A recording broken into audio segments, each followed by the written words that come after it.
Hello mga master, Dilos to Lord po at welcome po sa aking vlog. Sa video nito mga master, ang aking isi-share sa inyo ay kung paano magtabas ng barong ng DepEd Teachers Uniform 2025.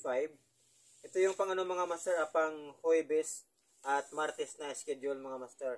So ito yung polo barong na mayroon siyang pocket sa kaliwa. So ang style nito mga master ay hidden buttons ito at meron itong design sa front na ito yung kanyang design dito sa gilid. Ayan siya. Ito yung gamit nating pattern mga master. Ito yung aking ginawang video tutorial kung paano mag-pattern ng barong ng DepEd Teachers Uniform 2025. So ang video nito mga master ay scroll nyo lang yung aking channel mga master para mapanood nyo itong aking video tutorial kung paano mag-pattern ng barong ng DepEd Teachers Uniform 2025 mga master. So ito siya ang ating tatabasin na pattern sa tela. Ito ang ating tela mga master, pang Huwebes at Martes dito na schedule mga master. So una, ang gawin natin sa ating tela, so ilata lang natin. Tapos itong pattern na ito mga master, ito lang isa pa natin dito sa ating tela. So ang mula dito sa mga master sa ating edge ito, mula dito is 1 1/2, ang sukat nito mula dito sa guhit dito ay 2 1/2 ito mga master kasi ano ito ito yung ating tope isa na sa front. So dahil ito ay hidden buttons, so mag-allowance lang tayo dito mula sa front dito ng 1 1/2. So ngayon magbabawas tayo. So mula dito 1 1/2 lang yung allowance natin sa tela. So ang gagawin natin, i-adjust lang natin tong allowance natin dito sa tela. Tapos ito yung ating edge sa ating pinakataas ng ating front mga master. Dito lang natin ito itapat. Magtira na lang tayo ng ating mga 1/2 para sa ating sewing allowance sa ating shoulder. So mula dito, ang ating edge sa ating tilang ititira ay 1 1/2 no, para makasave pa tayo. So kailangan kasi natin liitan, gagawin natin itong 1 1/2 dahil meron pa kasi itong tayong ibar na ilalagay dito So kailangan natin i-adjust.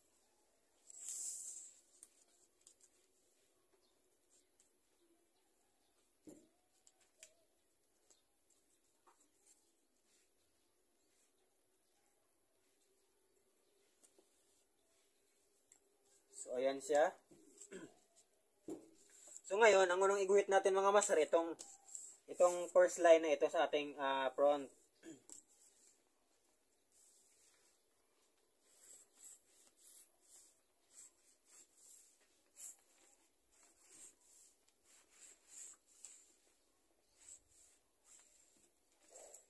Tapos, isunod naman natin itong laylayan.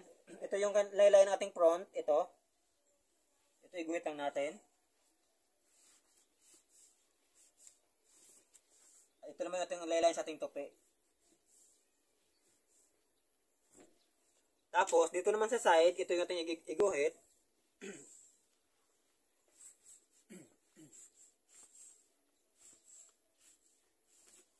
Tapos, mag-add lang ako dito ng sewing allowance na 1 1/4. So, pwede naman itong 1 inch, or di kaya gusto nyo lakihan, gusto nyo gawing 1 1/2, pwede din. Ayan siya. Tapos, mag-mark naman tayo dito para sa ating slit. Ayan. Iguhit naman natin itong mga master, itong shoulder, at saka itong kanyang neckline.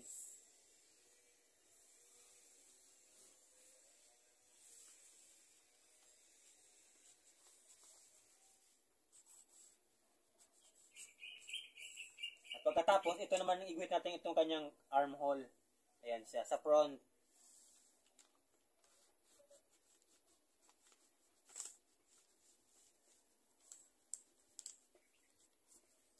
At pagkatapos, i-mark din natin itong kanyang pocket. Kahit itong line lang ito mga master, i-mark lang natin.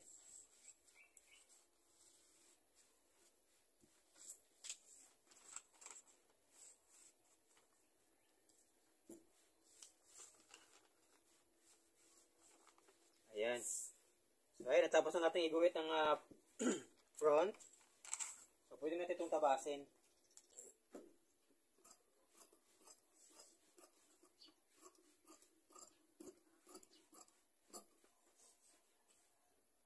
So ito, bawasan lang natin itong ano dito, itong may himulmol na may makapal. Para walang kapal natin ito kapag ating itupi.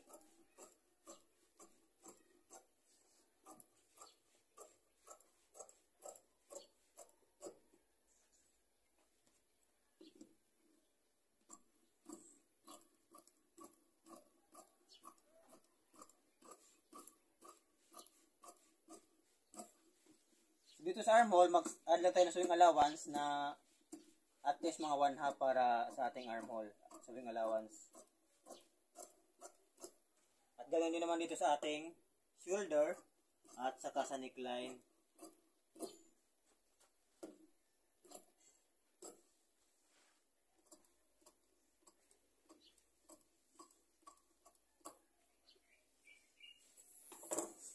Tapos iguhit lang natin yung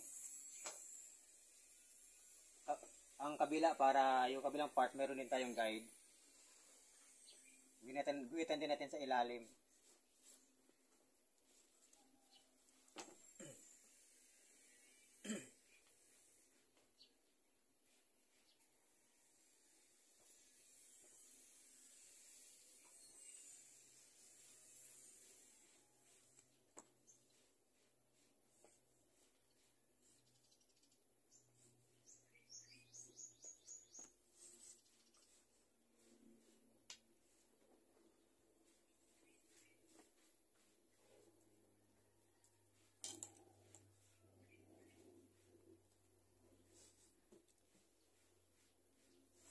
So ngayon naman, ang isunod pa din natin tabasin ay ang kanyang back parts. Ito, baligtaran lang natin yung tela.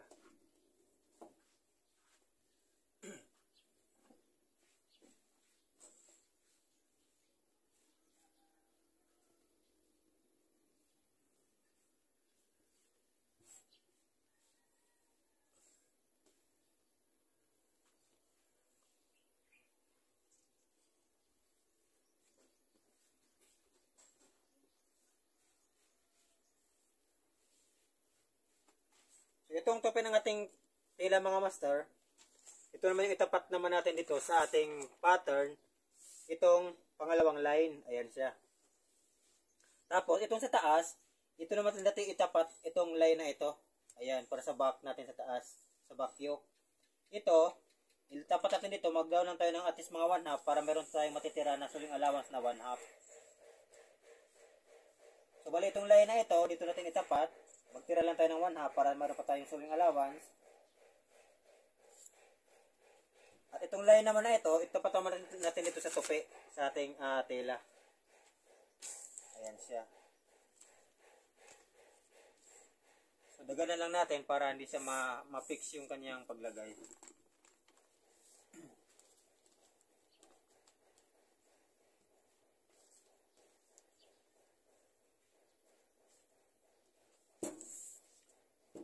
So ngayon, guhitan na natin.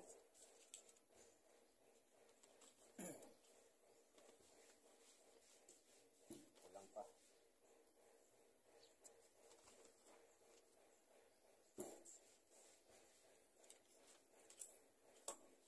So ngayon, ay guhitan naman natin mga master itong laylayan ito. Sa laylayan ito sa back. At ito naman sa laylayan sa back. Kanyang tupi.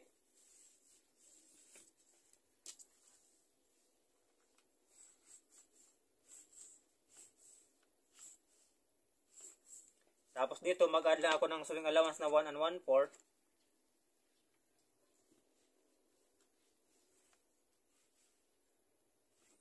So sakto naman itong matitira. Gawin ko itong kanyang tawag nito front bar.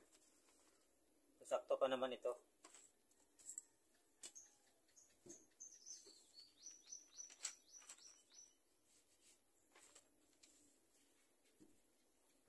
Tapos, ang sunod natin iguhit mga master, itong line na ito, ito may diretso itong mga master ito. Kasi meron kasi itong pasobra dahil yung back natin ito ay mayroong request yung may-ari na lagyan daw siya ng back plates sa center. So kung wala naman itong plates dito, plain lang, pwede naman ito diretso lang mga master eh. Pantay dito sa back yoke.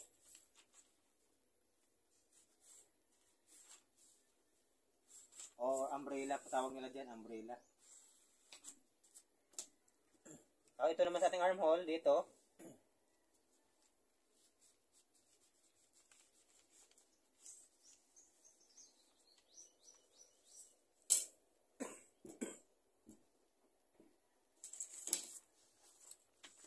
So ayan siya, so pwede natin tabasin.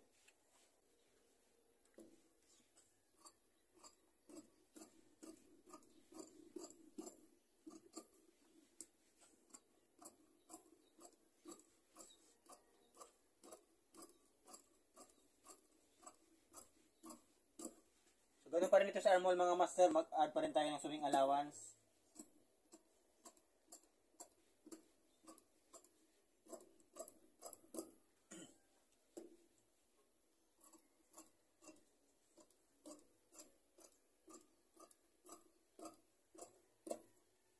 So yung ating center, lagyan lang natin ito ng marking or kaya pikitihan natin para may tanda tayo.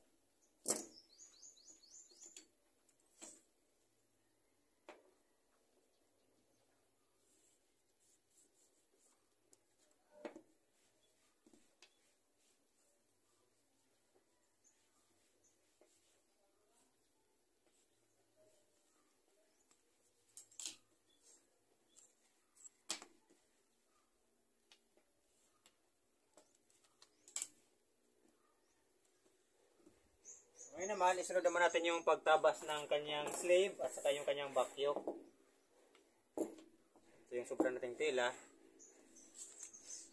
So una, ito yung ating tela mga master. Ayan siya. So isunod natin yung back yoke.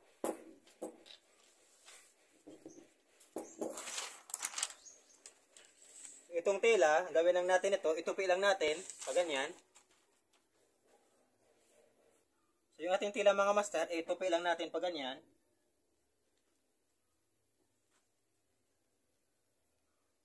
Ayan. Siguro din lang natin tupi mga master. Itong tupi nito, yung dalawang tela ay magkapantay ang tupi. Para pantay din sila sa kapag ipa-straight na natin sila. Tapos itong ating back yoke, itong ating back yoke sa taas. Itong tupi na ito, tupi.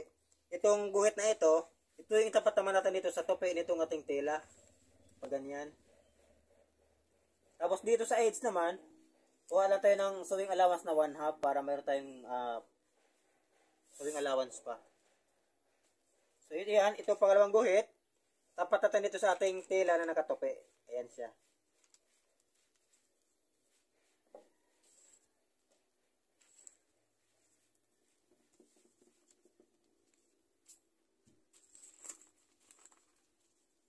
Ngayon, guhitan na natin.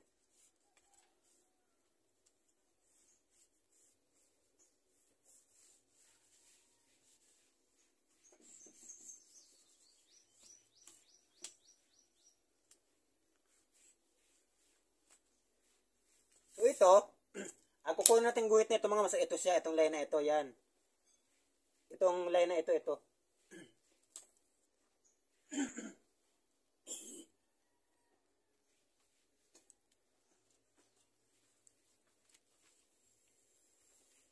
So straight lang to ang kukunin nating line. Ito yung ating guhit. So pasok na, magupit lang tayo, mag-add lang tayo ng sewing allowance sa ating back yoke.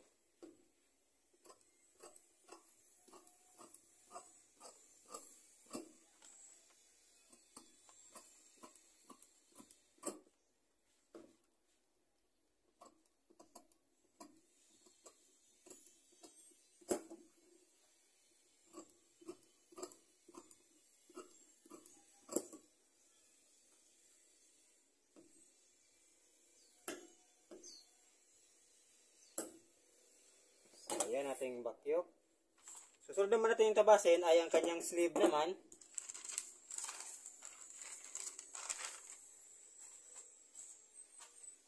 So estimate lang natin na mayroon pa tayong matitira mga master para sa ating collar at saka sa pang kanyang front bar. Ito yung ating pattern sa sleeve. So ito, dito sa parts na to mayroon pa naman tayong mapagkuhanan ng pang collar. So, may ano pa tayo.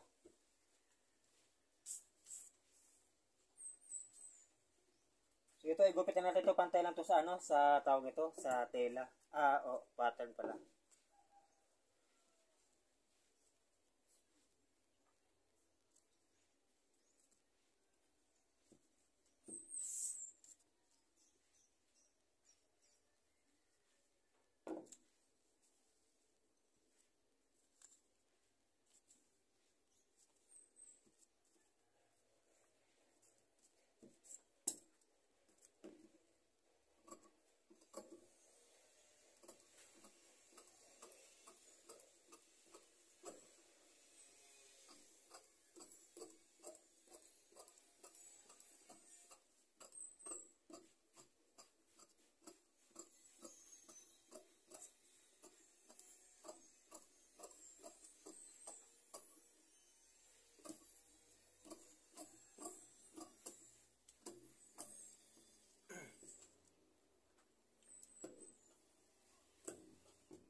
So, ito, bakinggan lang natin yung ating pasadahan sa ating side, mga master.